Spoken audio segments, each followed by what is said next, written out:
about the lady that was so unhappy with her husband.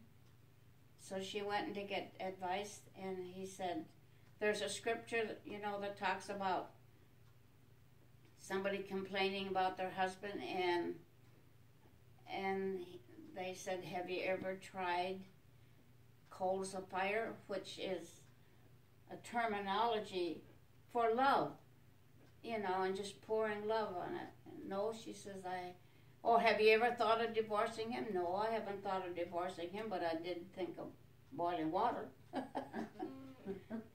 From the coals of fire type thing. Yeah. No, it just, and Reuben and I didn't get along all the time, so far as, well, I had a lot of changing to do, marrying a dairy farmer. And, it took a bit for me to get saddled in there. But never once did it occur to either one of us, because when we made that vow and we got married, it was just like, nothing is ever going to change it. It doesn't matter how unhappy I am or how I'm, in despair or whatever.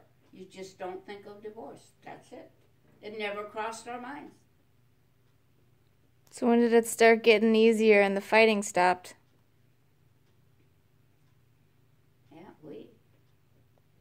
Did it stop when the kids were gone? When the kids got out of the house? No, actually not, because some of the things that Reuben and I fussed over was how to discipline the kids. And not only discipline, but, Reuben would come in and I'd say, well, where's so-and-so? Oh, I sent him out on the tractor to do this or that. And, one thing was Jeannie. She was out here on the tractor picking up bales or something, and Reuben fell off the wagon, tore his arm underneath. He ended up in the hospital. Things that I thought was unsafe for the kids to do. I'm protective. But, to him, they got to do it. They got to just grow up and do it. Oh, my goodness. And when the boys were too little to be doing the jobs they were given, it just, so we had different. And I said, how can you do that to the kids? Oh, that's what I did. You grow up, well, We fussed over that type of thing quite a bit. She was out driving the pickup long before she was ready and hauling grain into this Quonset here. And, of course, one time she fell into the hole with the tire. And it's that type of thing. You used to fight about money a little bit. Like most couples, you guys fought over money. You were spending too much. Yeah. And that was a reoccurring thing as a child, I remember, which is so typical of couples. And it wasn't that I was asking for a lot, but I had a lot of mouths to feed.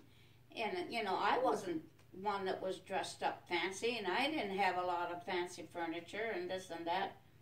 But I think it was hard for Reuben to understand how much money it took just to keep a household going. Mm-hmm. And, there wasn't a lot of money back then. But he bought you that piano. Yeah, got the piano.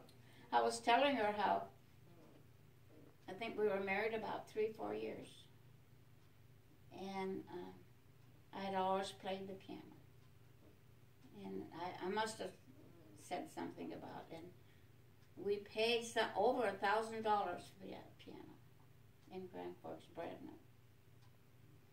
Instead of equipment. I years later I'm thinking, boy, he sacrificed, didn't have the money, bought me a piano when he could have bought some machinery he really needed. But instead he bought me the piano. Well, it's still here, 64 years later, and I still play it.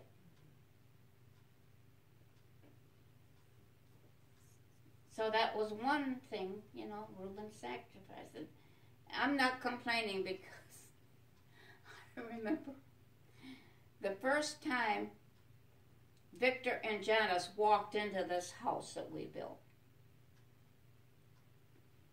And Victor probably, he just said what he thought. Yep, he says, walked in that door. Yep, Christine always got whatever she wanted. That's what he said. That's a good thing to live by. What your wife wants, your wife gets. Mm-hmm. Who's that? Maybe that's true. We were just talking about what a wonderful mother you are. And what a godly wife you are. Is that Emily? No, I'm not lying. We're making a special analysis of the kids. No. Holly and Elaine are here with me tonight. Yeah.